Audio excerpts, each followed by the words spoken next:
gonna be sitting like that? No, I should probably like this. Oh, I gotta turn you up. Is it on? It's not even on. It is. Oh, it is on. See. Okay, talk again. Why are you so low? Talking. Okay. Hi, welcome to this podcast. I don't know the name of. I haven't decided yet, so whatever. Who cares? I want to take this opportunity to say hi to everybody who's listening. Thank you very much. Yeah. So today it is a Tuesday in the afternoon, and I have harmony grits. Is that what you want to go by? You know, it's so weird because there's also harmony quinoa. Harmony quinoa. What is that? So I can either be harmony grits or quinoa. Why is your thing so low? Is that thing goes in spurts. That mic. Does it? Yeah. Hey, Mike, are you spurting? Hold on, let me. Okay, keep talking. Maybe off the mic. Mike, are you there? Hello, Mike. Come back to us. I think it is definitely going in and out. So I'm deciding whether or not it wants to pick up on this. This might be a little too much. Yeah, that's weird. Hold on, real quick. Turn it off.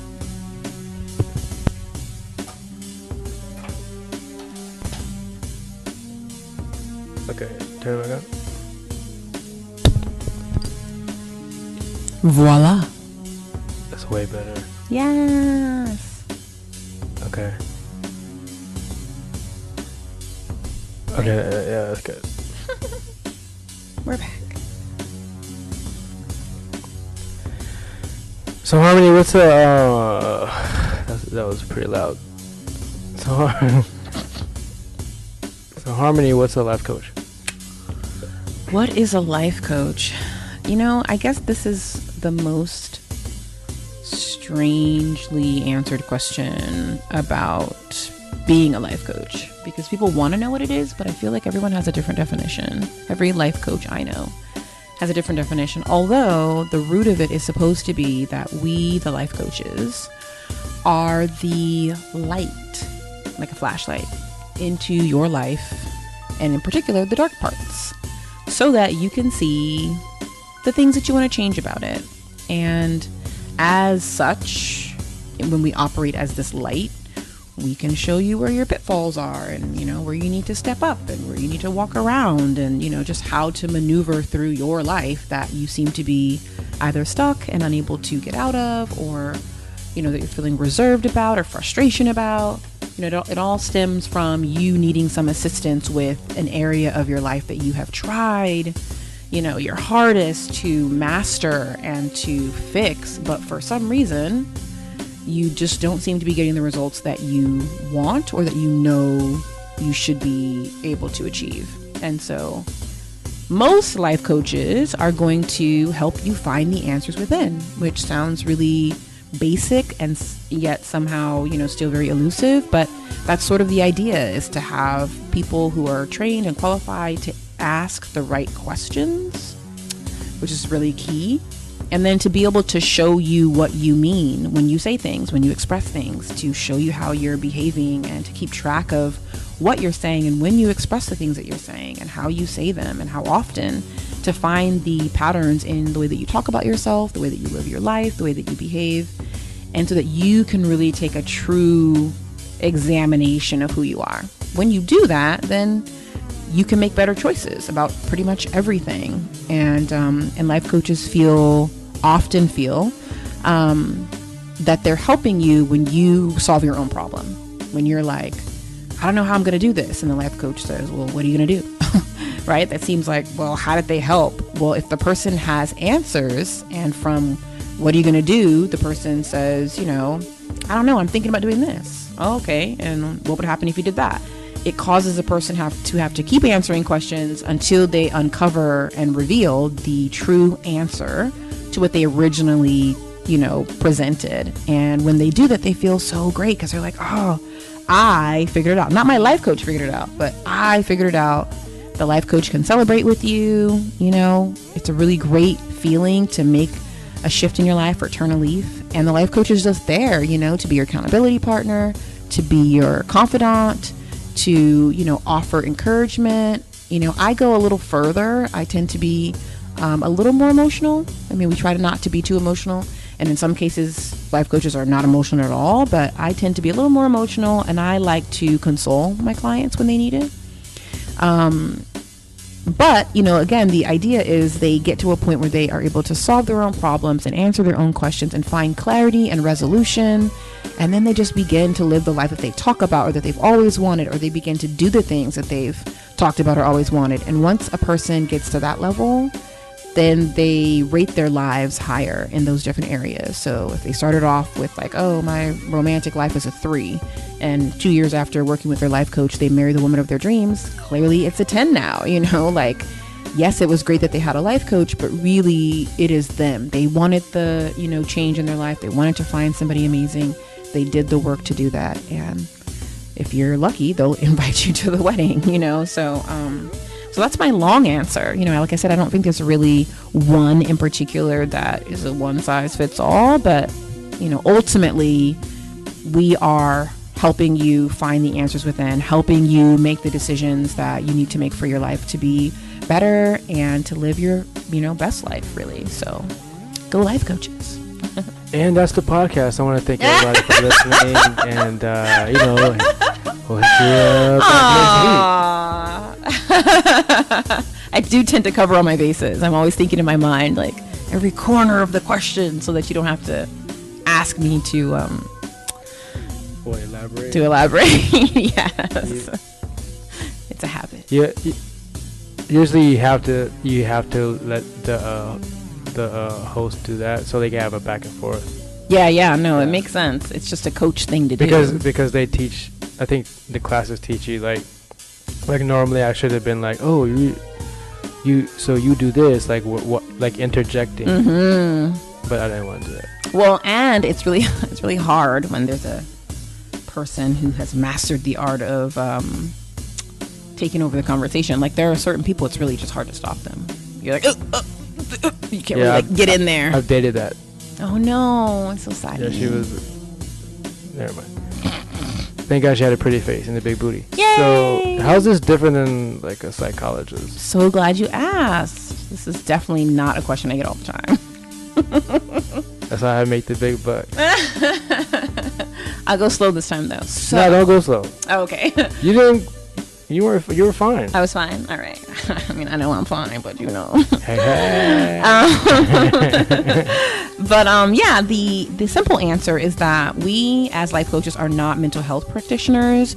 We're not doctors. We are not, putting ourselves out there as being medical professionals. And that is the biggest difference. Therapists, counselors, psychologists, psychiatrists, all those different people, they went to school. They put a lot of time and money and energy into learning, how to deal with people at different stages of their human development. And we didn't do all that, for the most part, that's not the path. However, there are plenty of therapists, counselors, psychologists, psychiatrists who also become life coaches. They don't necessarily need to, but, they do. They get certified to do it. So there is certification for being a life coach. Oh yes, definitely. We can take courses and stuff like that. Oh yeah. So why should somebody come to you with your brown skin? Oh, well, I took 2 different certification approaches, 2 different programs. I did the research, wanted to know what the best one was, in California. And found 2 that really met my criteria for, like, I wanted in-depth. I wanted to go in. I wanted to experience everything I was going to be doing with my clients. So I went to these 2 schools. I won't name them, but I went to these 2 schools. No credit. And they're in the South Bay though. But yeah, I really enjoyed, number one, being certified in multiple areas. There were multiple things I got certified in, but I enjoyed the experience of going through the modules and the tools we were given. I wanted to know what it was going to feel like to be hypnotized before I became a hypnosis practitioner. It sounds groovy and fun to be like, oh yeah, I can hypnotize you. But if I've never actually been hypnotized, then I don't feel that I have the right to, do that to someone else. So I wanted a program that was going to allow me to experience all of the, ways that I would be supporting my clients, all the tools I'd be using and things. And so that's what I did. And it was amazing. It was great. I got to deal with my own stuff, and help other people who were in the program deal with their stuff. But being certified to me is extremely important. Now, of course, there are non-certified people, and life coaching, it's still sort of an underrated and not very supervised, profession. Yep. You don't have to be certified to do it. You could wake up tomorrow and call yourself a life coach. You earn the right to that just by being who you are and knowing that that's why you earn the right, because nobody's lived your experiences, nobody knows what you know, and you can always share something with somebody else that they didn't know, from your perspective. So the reality is that, yeah, you don't need to be certified technically, but, when I think about it, I think, do I want somebody who went to medical school to do brain surgery on me, or do I want somebody who just decided they wanted to be a brain surgeon? Like, even though it's not that black and white, but I did want to make sure that when people come to me, I wasn't just going off of my own feelings and thoughts about things. That I did, make a commitment and an oath to the National Coaching Federation, that I know the business approach to doing this. So how long you been doing this? Since 2012. So far, how's it been? When I started, I wasn't certified. I was just I was just somebody that a lot of people brought their problems to and sat on my couch, and I sat on their couches, and I realized I had something more that I was offering these people, but I knew that I wanted to be certified, so I loved it when I wasn't certified because the expectations weren't there. Once I became certified, it was a little bit more pressure. It was like, I better know what I'm talking about. This person better get results, because now this is a business. But I even, was able to let go of all of that at one point or another, because I realized again that this is not really about me. The journey and the process that you go through with someone as their life coach, it's about them. That's what it's supposed to be about. So I can totally remove myself, from the situation and just focus on what this person needs, what they need from me, what they need from themselves. And I absolutely love it. There are certain levels to it though. And so I offer some unique services that other coaches don't, offer now. Like hand massages. I'm kidding. I'm just kidding. I'm a holistic practitioner too. So I love being able to include, holistic practices. But it's a la carte. People can come to me and say, yes, they want that stuff or no. And that's what makes it special. I don't advertise or tell everybody what I do, because each person gets something customized, and if I don't have what they need on deck, I'll go get it. And if that requires that I need to get certified in something else, like I did have a client 5 years ago who was going through some terrible grief, and I just was kind of stuck with her. And I decided, she needs me to know what I'm doing. And so I decided to get a certification as a bereavement counselor. And it really helped me understand grief and how to help people. Also, mental health first aid. I recommend everybody take it. It's free in most places. But knowing how to help somebody who has mental health issues or experiencing a mental health, emergency in their life, it's just important to equip yourself with as much information as possible. Also CPR, because this young lady right here just saved a young lady. I want to archive this right now. Was that 2 days ago? Yeah. So yeah. So get certified CPR too. You might save a life, you bums. That was pretty intense. But yeah, I also teach CPR, because one thing you learn about coaching is that it is not your main bread and butter. You are not Robin Williams. Robin Thicke. You're not Robin Thicke. Robin Williams. You're not any of the Robins out there who, I try not to throw people's names around too much, but you guys know who I'm talking about, the famous life coach. We're not those people right now. They're special. We can get to their level eventually, but when we start out, just like when they started out, they were doing other things. And so my passion extends beyond just helping people. Gotta crawl before you walk. Yeah. Out of all your clients, have you helped? Can you say you've helped all of them? I have, yeah, because I make sure that my own sort of my ideas about what I want the outcome to be, I remove. I don't get invested in any outcome at all. Helping them is more about being available, being present, giving them what I say that I offer, doing what it is that I say that I do. That's helping them. Like similar to, not exactly the same, but similar to therapy and counseling, the person has to want help. And I've worked with people who just wanted to talk, but they weren't ready to do any work. That's fine. Some people I've been with for 5 years who still weren't ready to do the work. Some coaches would give up and be like, nah, if you're not ready to do the work, I'm not going to waste my time and work with you. But that's not my angle. I feel like when people are ready, they know who to go to. They're going to go to the people that have been in their corner, holding them down, supporting them since day one. And I've had clients that were with me for, 2-3 years. And when they were ready, they came to me and they got the outcomes that they needed. But not because I forced them to, or I made them feel bad because they weren't ready, or I tried to send them away to go do I don't know what in order to be ready. I just stuck it in there with them. And that's what people appreciate. Somebody that they know is committed to them and is going to stick it in there. And that's success, in my eyes. So how's the money work? What are you charging? Are you charging like a psychologist would charge? Sort of, yeah. There was a time where I was doing it for free. There was a time that I was doing it for $10, when I was just starting out. I thought you were going to say for attention. Nah, definitely not. For a $10. But eventually, that's another thing. As a life coach, you have to understand your value and what you are offering to people and the impact you're having.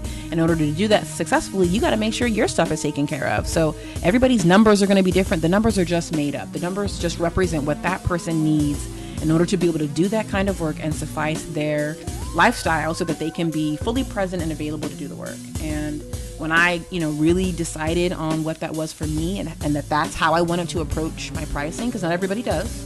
And my way is not the right way or wrong way. It's just, this is my way. That's my perspective. I was able to settle on a number that works for me. So I charge $225 an hour. You don't have to do that.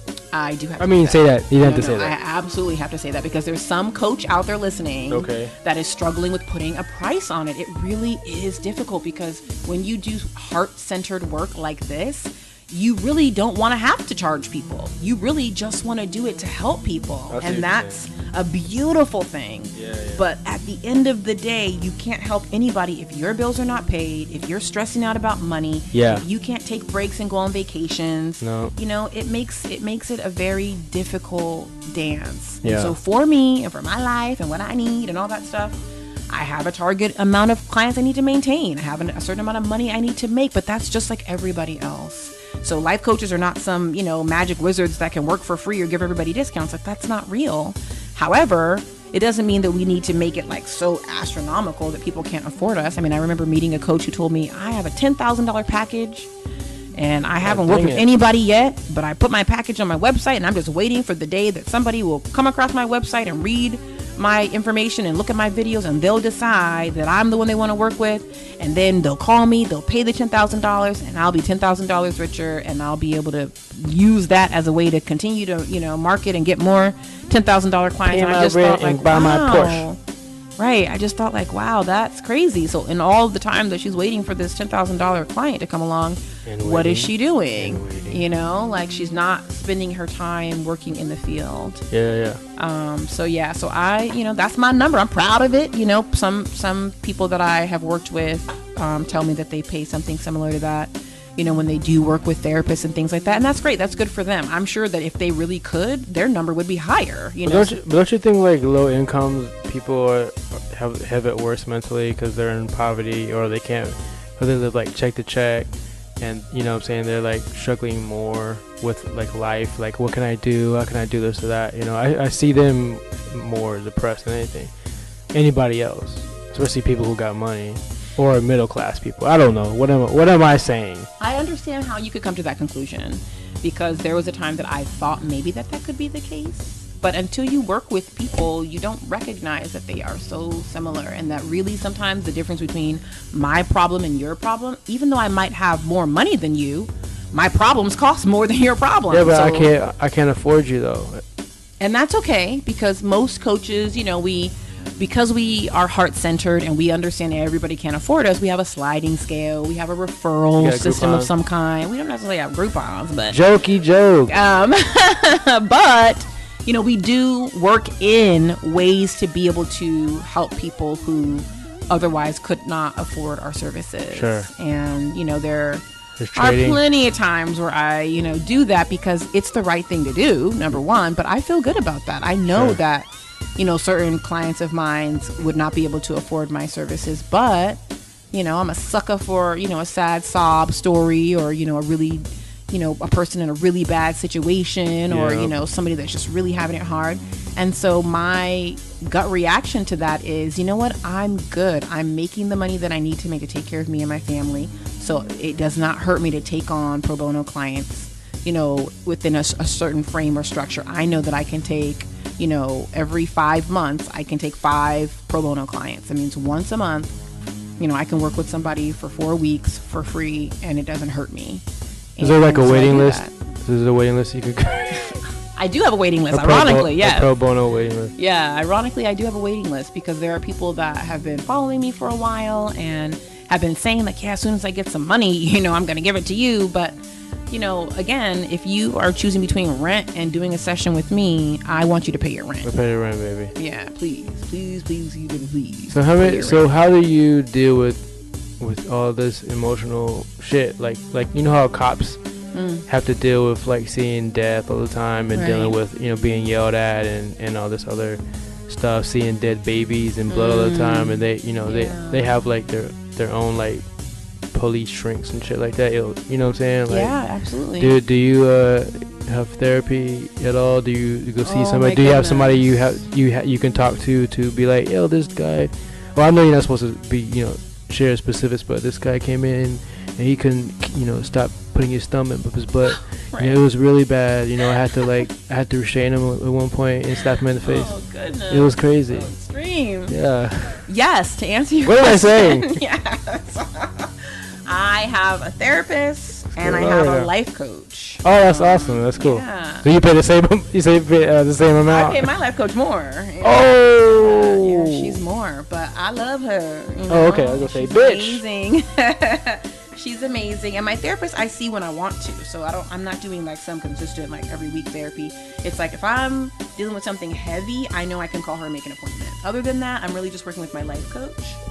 I have my support group and network of people and friends who I bounce things off of. So, the funny thing about having confidentiality and stuff like that is that you can make up names for people who you actually work with. So a lot of times I'll say, well, person A did this and person C said that. And I absolutely would never share who someone was or even where they live or anything specific about them. They're always just going to be, I had this one client, I knew this one person or whatever, like really vague. Yeah. But it is important to, get that stuff out of your system and to not take it in and to know how to protect yourself. And there's certain things we learn in our coaching academies and schools and trainings when we get certified. Again, a number one reason why I think people should get certified when they're going to do this is because as a life coach, you do learn how to take care of yourself. You learn what you need to do before a session, what you need to do after. Everybody's going to have a different, sort of regimen, but you have to have that.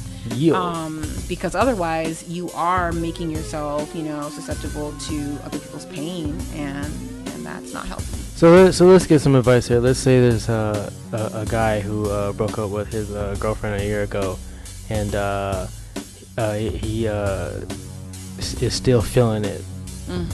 How what would you tell that guy to get over the ex? Me. First and foremost, I don't believe in get over. Okay, what do you believe in? So I believe everybody has the right to feel whatever they're feeling for as long as they choose. Absolutely. And so, but it's painful. Like how you? It is painful. Trying to get over it. That is painful. But right. I don't think people should get over it. I think they should get through it. And here's the difference. Like to punch through it. Getting over it suggests, in most cases, that you are just simply letting go of something and forgetting it. And the way that I like to think about this is, a boomerang. I like right? boomerangs. So get over it. Boom, you throw the boomerang. Get out of my life. Okay, it's over. All right, I'm good. And then 2 years later, you walk into, a cafe and there she is. And then whack, the boomerang whacks you over the head because you just released that out into the world and you didn't actually work through it. So it's still this living, breathing entity, waiting to smack you over the head like a boomerang. So instead of doing that, if you work through it, there's resolution involved. So how does this person work through it? Well, first you start with yourself. Have you given yourself enough time to grieve? And most people don't do that for themselves or for others. We all have this microwave mentality of like people should just get over things and that should just be the end of it and just let go and things like that. And we all know that's not true. We all know that doesn't work. So how do you do that? You don't try and get over it again. Right. Emphasis on that. Yeah. Getting through it means starting with yourself. Yeah. What are you currently doing when you feel those feelings? What are you currently doing when the sadness and the grief come in and start happening? Are you floating in the pool? Okay, you're floating in the pool. That's great. A hot spa. Excellent. Okay. Yes, we're getting somewhere. Butt naked. Yes. Yes, this is exactly where we're going with this. So self-care. You gotta love on you. I love on me every night. You. Every night. Okay. People love on themselves. During the day as well. Sometimes. Not just that. Some people start in the morning. Oh my God, I can't with you. But if you do it too much though, then something might fall off. You should love yourself. Oh really? There's no limit. There's no limit. There's no limit. Love yourself. Love on yourself. That's also not always easy to do. When I tell my clients, okay, it's time for self-care. Let's focus on what 4 things you're going to do this week to show yourself self-care. People drag and they're like, I don't want to do it. But that's how you know you're not ready. Some people think like, okay, I need to get over this. But you're not ready to get over it because you don't want to do the things that need to be done in order for you to work through it and to move on with your life. But nobody wants to mope about it. Like, what? You know what I mean? I don't know. Some people do want to mope. Some people do want to dwell. They want to be the victim. They want to be able to sit in that space because it doesn't require that they have to do anything. Is that a process though? Like to eventually get through that? I don't know. It's not that you'll just eventually get through. You do have to do the work. Right. So what and else? If you're not willing, you cannot get over it for years. I'm just saying. You could be that guy. 75 years old. Oh my God. I hate that bitch. Right? That could be you. I mean, it's true. Some people, like I meet people all the time that tell me like, oh man, there's certain things that they wish that they would have learned earlier in life and that they didn't get it until such and such time. And they think because society says you should get things by a certain age that they've somehow failed. No, you get it when you're meant to get it. And if you are really trying and you really want to, you'll do all the things you need to make it happen. But when you're not ready, time to pray, meditate, and read. Yes. So when you're not ready, you won't do those things. When you are ready, though, you'll call a life coach like myself and say, I'm ready. You see how she did that, people? Yes, that was smooth. And when you tell me that you're ready, I will start with self-care. I would tell this guy, now that he's hired me and paid his $225, I would tell him, let's start with some self-care. So what is your day like every day? Are you waking up with this, going to bed with this? It's like this huge thing on your back. Okay, great. It's like a pimple. Right, that you can't reach. Can't reach it. Yes. So self-care is really more about you identifying the things that you can find joy in and solace and peace by yourself and often also with others. It doesn't have to be things that you just do alone, that there's this idea that people need to be alone to figure things out. No, that's the worst. No. Right. So identify the things you love to do by yourself, identify the things you love to do with other people, and do that and do more of it and do it all the time and as much as possible. Yeah. When people actually do that, most people won't actually do that. They kind of try or like half-ass it and they don't really do it. But for the people who actually take that seriously, they actually create a schedule, they put it on the schedule, and they implement it. They do the things that they love to do. They see the people they want to see. They feel it. They feel that like, okay, I've been spending all this time experiencing joy and happiness and bliss again. Since that breakup or whatever happened. Yeah. And so now I'm ready to release and resolve the heartbreak that I feel. Okay, now you did all that and you're ready to resolve it. Yes. What now? Sometimes it includes the other person. It's not required. You can move on without ever talking to that other person. Yeah. But sometimes it can include the other person. I do intervention calls where I will, on behalf of my client, mediate a call between them and the other person. It requires that the other person is A, on board with it, and B, follows the guidelines. I have guidelines to that. I have to have a call with them in advance to explain to them how it all works. They have to agree to certain terms, that include, not bashing the person, not screaming and yelling, listening for my cues. If I say, wait a minute, let them finish, you're going to let them finish, because oftentimes people just don't listen to each other. You can start sharing your heart with somebody, and if they're like, well, you did this to me, it just totally ruins it. Yeah. So to have a mediator on the phone, to have a life coach to be able to mediate is really crucial sometimes. However, again, it doesn't always happen. Everybody doesn't want to work through things. Some people are like, screw you, go die, and goodbye. Yeah.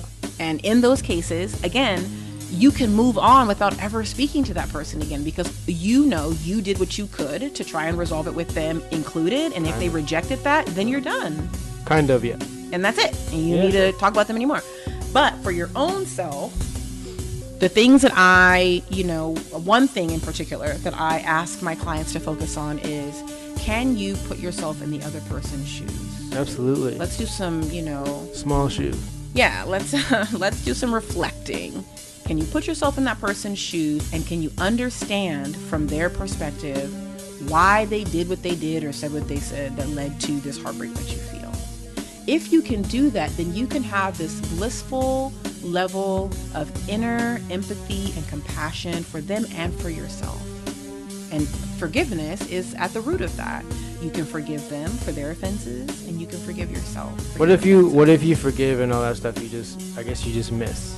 Missing is fine. There's nothing wrong with missing. Is different than grieving. How do you get through the missing? You don't get through the missing. Don't. And nor should you ever try to. Like, why do we feel like we need to? Because it's painful.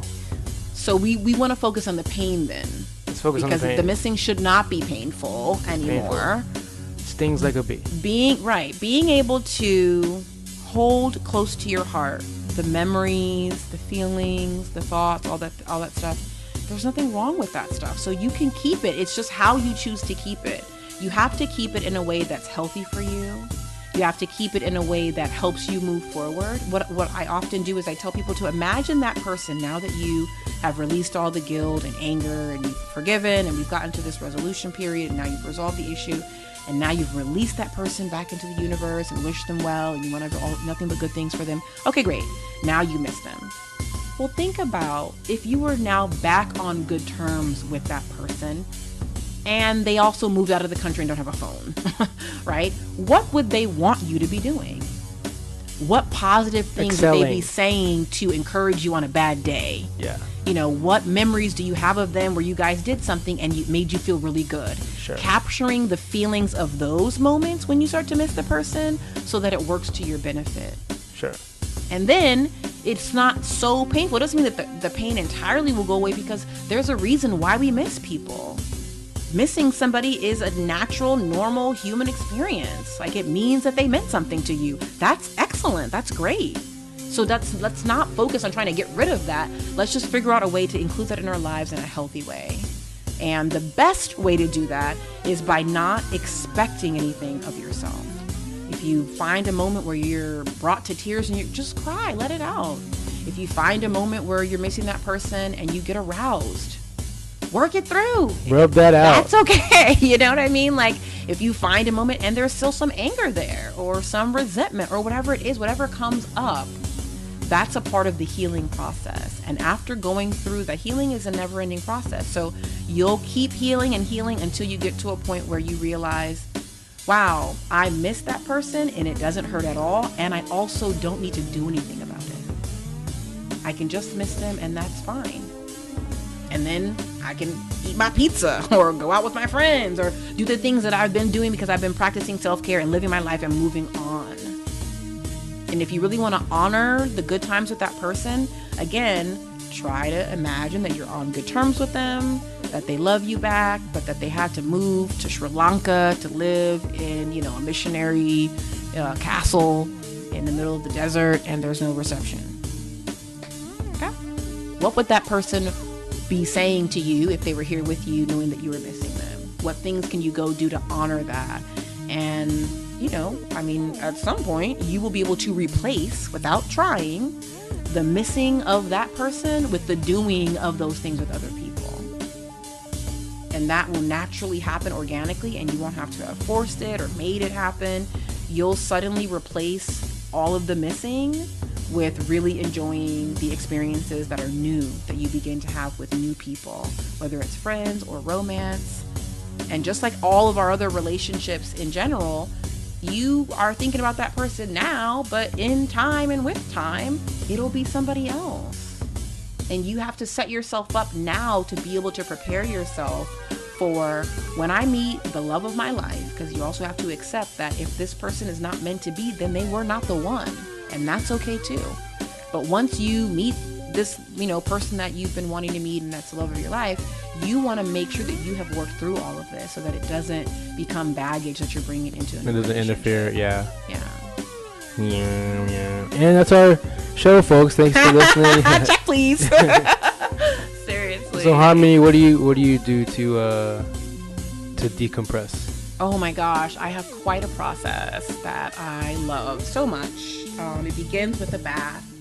I take sacred baths, spiritual baths, that include, you know, me creating what I want for myself in the water. Water is huge. It's so healing. It's so good for us. So I put all my special elements, you know, my little secret things into the water, and I take a bath and I soak and I do some meditation. I play music that is healing for me. This is every day. Every day. Every day you take a bath? Every opportunity that I have. If I've worked with a client, it's definitely happening. There are times when I skip baths because I just want to take a shower. So cops, you should take more baths. Absolutely. Calm the fuck down. They definitely should do it every day. Take a bath. Every day. But yeah, taking spiritual baths is key for me. And then I spend a lot of time in nature. Like, me and nature are best. You hugging trees? Yes, I'm a tree hugger. I love standing out in the grass and grounding myself, feeling the energy and vibration of the, you know, earth, and understanding how small I really am in the divine scheme of things, and how I'm playing my part and I'm doing what I'm supposed to do, you know, like a branch on a tree kind of a thing.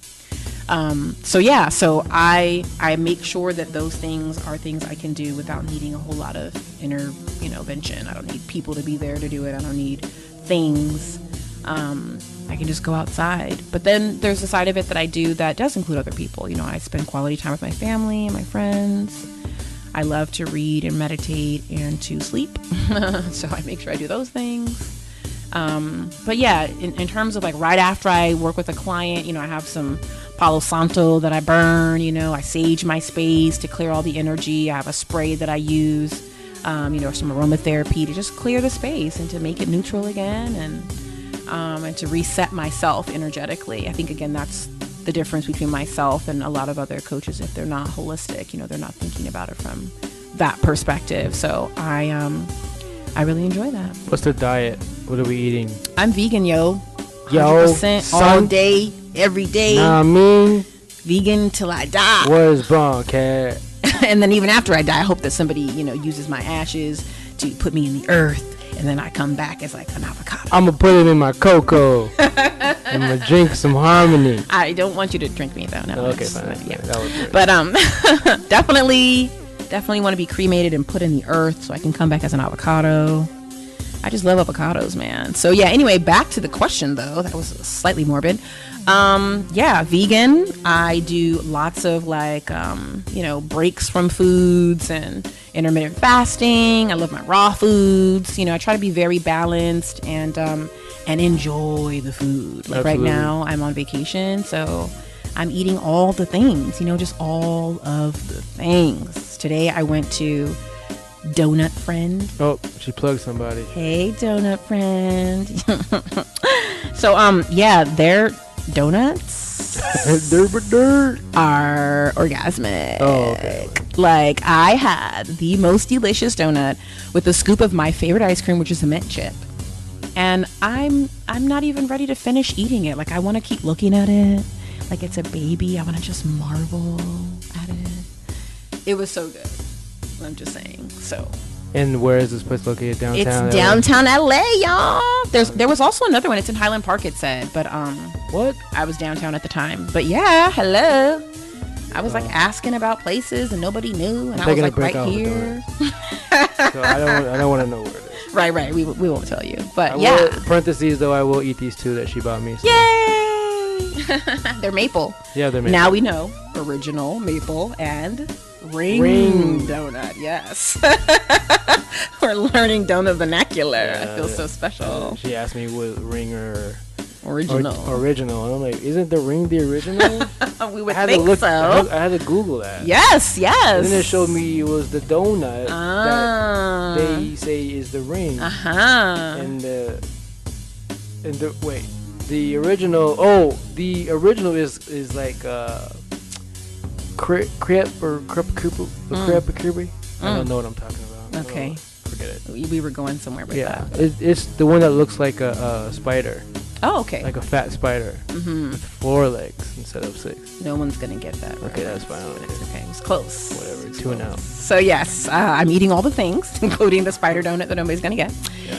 And just really enjoying this time. But being vegan definitely supports the work I do. I don't think I could do this work and eat meat or consume animal or animal byproducts. You know, I love the earth and the animals and the people and the environment, and I just can't see myself being true to myself and helping people do their shit when I'm not happy with how I'm conducting myself as an individual. Absolutely. My path is for me. Yeah. It does not work for everybody. I don't think everybody needs to be vegan to save the planet. Right. I just think that we all need to be conscious about how our choices affect each other and the rest of the world, including all the beautiful animals and insects that, cohabitate here with us. So, reducing certain things for some people is enough, and I think it would be beautiful for the entire world to be vegan, but I think that's unrealistic right now. And as long as we are still moving in a direction where we are practicing compassion in every way, I think we'll be okay. I think it was never meant for us to be just these over excessive gluttonous people that we are. Shout out to gluten though. I love me some gluten. But I just feel like if we all take a step back and start to reduce our, as they say, imprint on this planet, carbon footprint. Yeah, it benefits everybody. So for me at my house, we will serve the vegans. And I like to cook, a little bit. A little bit. She's okay. No, a little something. She's not the best, but she make a good wifey. I only went to culinary school, but we won't. That don't count though. It don't mean nothing. That means nothing. So where you stationed at? Can we say where you stationed at? I guess. Dirty Jersey. Yeah, I spend my East time Coast. between, Jersey and New York. Right. And but I'm from Sac, Sac Town. Well, we don't just say West Coast. We don't want to say. Oh, I'm just kidding. I mean, I'm proud. Kidding, to be Secretarians. from Sacramento. I mean, come on. I'm like the best Valley girl I know. Yeah. People on the East Capital Coast, of they don't Cali. know what to do with that. They're like, are you guys all like that? Or is it just you? I mean, I am a unicorn. All by myself out here just shining and messing my name up. But I mean, Issa Rae made it okay to. she did. Like I love her it's not- so much. Hey, Issa, if you're listening, not love taboo you. anymore. And if you are listening, wow. Well, all right. Yeah. So yeah, I stay on the East Coast right now, but I travel all over and I have clients all over. Oh, do you? Because I can do sessions, online. Okay. I thought you meant like you travel. Yeah, no, over the Over phone, the phone, FaceTime, and Skype, and now we have Facebook video. Yep. And all the other ones. Yeah. So You go IG live and then they'll right. All All of have that. a public session in front of All of everybody, that. all the followers. Yeah. That's a good idea. Mm-hmm. Hey. I'm gonna be right back, you guys. I need to excuse myself. We're gonna take a pause. There's a donut waiting for me. Oh wow.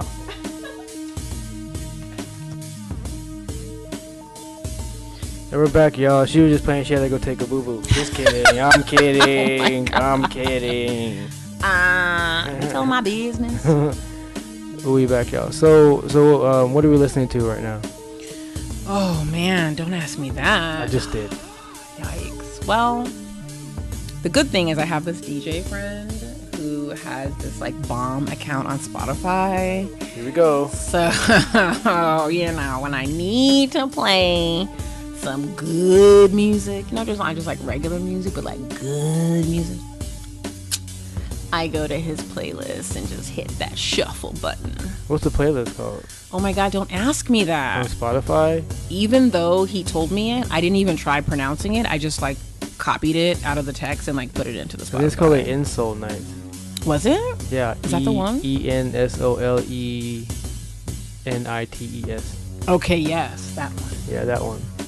So you guys should check that out. On Spotify. On Spotify. If you want to. You know. It's so good. There are 5 people who listen to this who are all like family members. Aww, hey, it's okay. No, I mean, I really do love all your mixes. Like, seriously. I have one. That's one. It's not even. That's a playlist. Well, playlist. Yeah, I always get that word mixed up. People are like, get it right. It's not a mix. Mixes Sorry. are on Mixcloud and SoundCloud. SoundCloud. Oh my gosh. Yes. Yeah. What's it called on SoundCloud? I don't know. Fashion Dragon. I think. I don't know. I think it's Fashion Dragon or leeBISHOP. I don't know. Okay. Well, that's how much I care. Right. Clearly. So invested. I'm out of it. Well, yeah. I love the playlists that you have on there, and then, you know, I actually have my own playlist, sort of, with Apple Music. But any like standout artists? Some people that I've heard of recently. I don't really know if I want to say standout artists, because I feel like that's just so unfair. But you're feeling HER though. I am. Yeah. I mean, that's sort of a given. Yeah, I was gonna say that too. Her is for her. Her is definitely for her. But I love me some Daniel Caesar too, though. Like, don't get it twisted. You know? Yeah. I only found out about her because of him. You know, so there goes that. But what's the album you can't live without? Like album I can't live without? Yeah. You know what? I'm sort of a strange creature. So I'm looking at like what I've been listening to. So let me see. What I've been listening to, an album called Afro Wave 2. That I really love. Is that Caribbean music? It's Afro African, music? Yeah. African music, yeah. I've been listening to a lot of Black Star. There you go. That's in there. Trap Soul, Bryson Tiller. Oh, okay. Full Moon, Brandy. Oh, wow. Awaken My Love, Childish Gambino. Camp, Childish Gambino. Love Him to Death. Daniel Caesar, Freudian, that's in there. This is the one that surprises people. Nobody ever believes me when I tell them what my favorite song in the world is. Because I think people expect, because I'm such a unicorn, that it's going to be something from like another country, or maybe some like EMD or something. But it's Queen's Bohemian Rhapsody. No, not even that. Oh, okay. No, it's this artist. Her name is Desiree. Yeah. And my favorite song in the world is I'm Kissing You. Oh, I never heard that one. Yeah. Well, you're in luck. I will play it for you. I didn't like the rest of her music, though. When I became like old enough to like look up music and stuff, and I listened to her other stuff, I was like, what is this? And I totally didn't take into account that she was a 90s, you know, singer. And I was born in 87. So like, hello. I really couldn't appreciate at the time the music that she came out with. So, but anyway, I loved that song in particular, and that song was on the album Supernatural. So I just have forced myself to listen to it, even though I really just like that song because it's my favorite song in the whole world. Yeah, you can say that with like about Lorne when she had Penny with a hole in it, and Love Jones, and then you know you get the album, and at first, because I was young too when I heard it, I'm like, it's cool, but then you get older, it's like, oh, this is a really good album. Right. It has a lot of good stuff on it. Same thing with Cree Summers, although when I bought Cree Summers, I did like that whole album. But I realized that she was ahead of her time. Nice. So, but really good album. Other stuff I have in here that I've been listening to, I love this album called Cosmic Connections Live, featuring Manos. I hope I'm saying that right. It's Diva, Primal, and Mitten. Well, spell it. Diva. No, Mano. Oh, MANOSE. Oh, you went too fast. I don't know.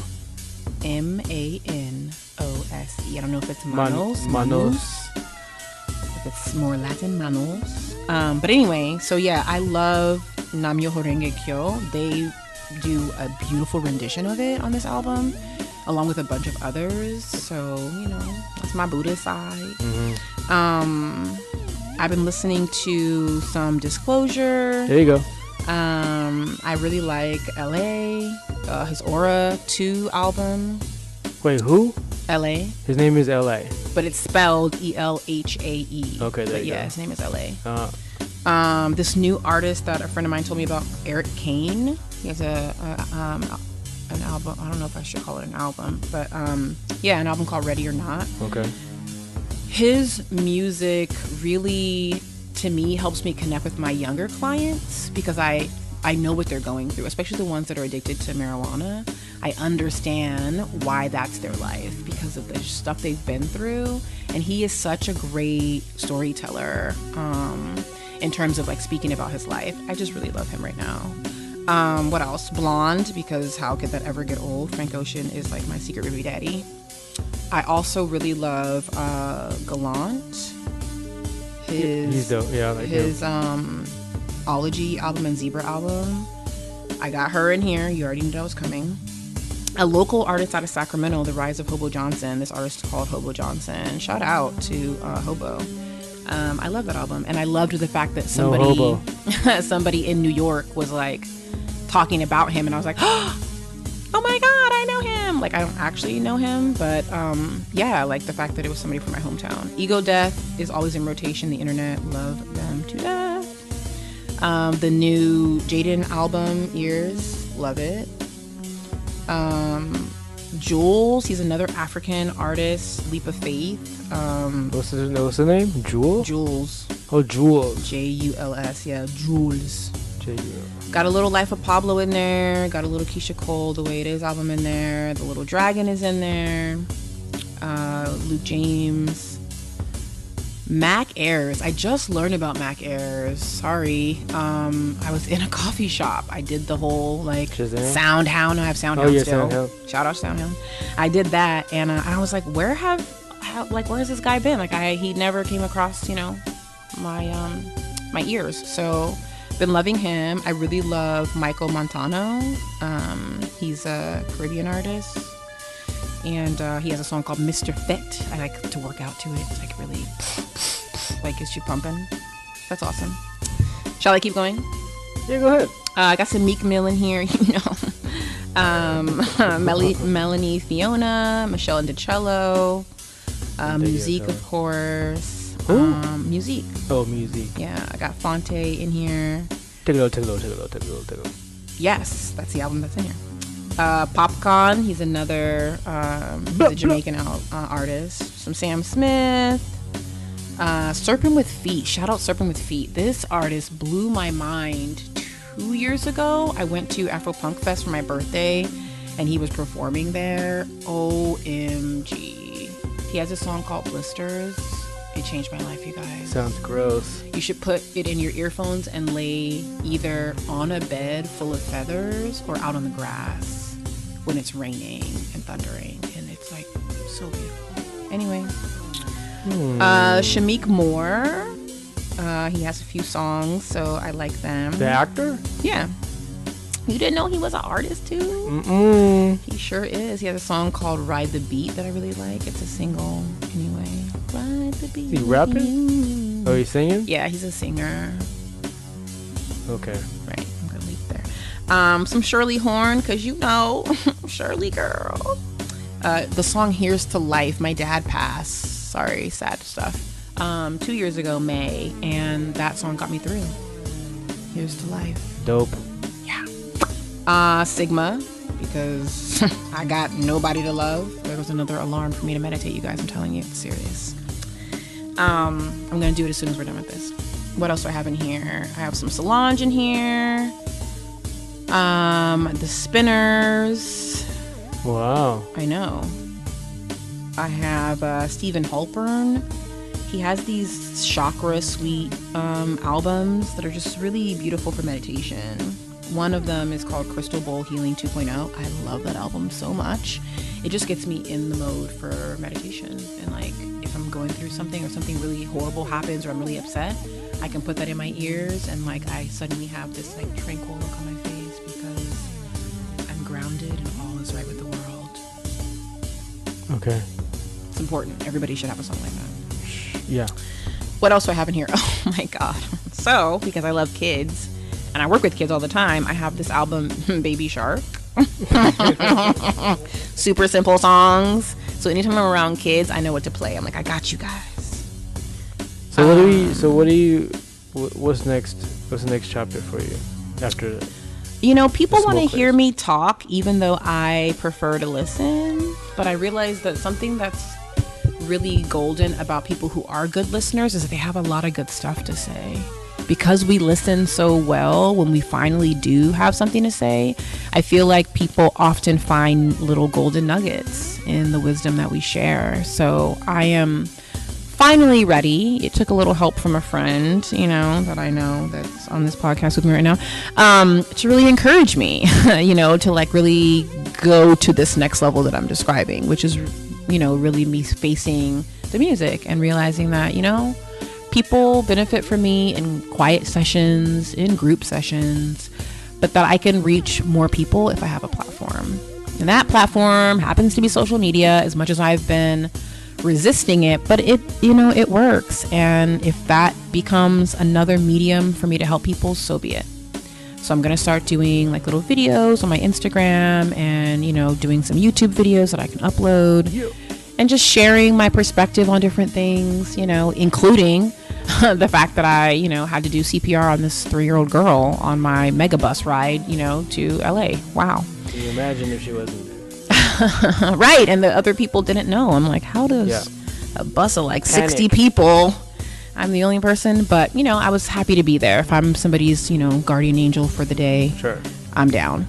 So yeah, so I'm going to start, you know, putting some content out there for people to taste, you know, and yeah, hopefully I can, like I said, just reach a wider audience and create a platform for self-healing, self-help, and self-love. So what's the handle? I don't have one yet. Like, I technically have an Instagram account for my coaching business, Harmony. Oh, so you're gonna do an individual one. Harmony Awakened, but I'm still on the fence. I could definitely. I'm gonna start with the one I currently have. So okay, Harmony Awakened, that's where it's starting, because that's where my folks are, so they can see me. But yeah, the idea will be to sort of transition from that, because I want to have an Instagram account that's all videos. Right now, my Instagram account for Harmony Awakened is a lot more of me posting, you know, just great quotes and little snippets of my life here and there as I evolve. But I really want to have an Instagram account that's just videos, so that people can just, you know, hit play and just let it roll. But we'll start at Harmony Awakened. Okay. Yeah. Is there any underscore in it? There's no underscore, right? Nope, no underscores, just Harmony Awakened. Okay. Yeah. And yeah, hopefully we'll see some videos and keep up with her life there. Yay. And she'll spread some good joy and inspiration for all you meatheads out here who need help, because you know you need it. Yes. Stop hiding under your covers and watching reruns of Friends. I mean, I might do that too, though. Not all the time, though. Yeah, just not all the time. Jesus Christ. Gaining weight, eating pizza. Oh. Pizza boxes all over the floor. Oh. Not cleaning up after yourselves. When was the last time you took a shower, mister? Oh, no. Mrs.? Uh-oh. Man, look at yourself in the mirror. You look like hell. Oh, gosh. You look like shit. You smell like shit. Oh, no. Get on this Instagram and get some inspiration. There you go. You know what I'm saying? Read something. Yes. Audiobook something. Yes. Get out of bed. Do some jumping jacks. Some crunchies.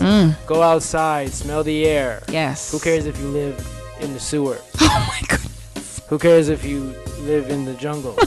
Not the jungle. Or in the city downtown and smell pee-pee everywhere. Right. It's okay. That's okay. Just get outside. Get outside. You know what I'm saying? There's somebody out there who's waiting for you to shake their hand and say, hey, my name is so-and-so. Mm-hmm. I've been in the house for so X amount of years. Oh, my goodness. because I'm depressed or whatever. Yeah. You know what I'm saying? Take some initiative and get out there. Get out there. And follow Harmony Awaken Instagram page. Yes. God dang it. It's about time. It's about time. All right. I'd like to thank Harmony for blessing us with her voice and her brown skin. And hopefully, people, will benefit from her making this evolutionary change. Yes. And help people across social media everywhere, and they'll be able to contact her through that, leave comments. Yeah. Leave nice comments. Very nice. I'm a hacker. I can find you. Okay? Yes. Nice. Very nice. Or constructive. Yes. That works too. That She's works open too. to that. I am.